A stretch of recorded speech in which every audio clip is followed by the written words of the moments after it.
ماہنامہ دریافت سے انتخاب کی سیریز کے سلسلے میں محمد مشتاق عاصم کی ایک نظم جس کا عنوان ہے امان منتخب کی گئی ہے، سماعت فرمائیے۔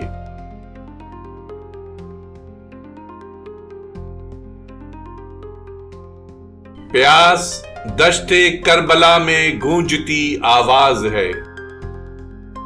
تشنگی صحراؤں میں جلتے ہوئے ذروں کی چیخ،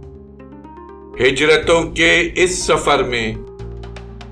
درد کی اندھی گزرگاہوں کی سرحد سے پرے،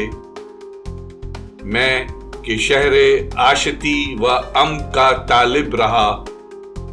شہر جس میں پیار اور انصاف کے دریا بہیں، آج صدیوں کے سفر کے بعد جب دروا ہوئے، میں نے دیکھا بے کرم بے مہر کوفہ،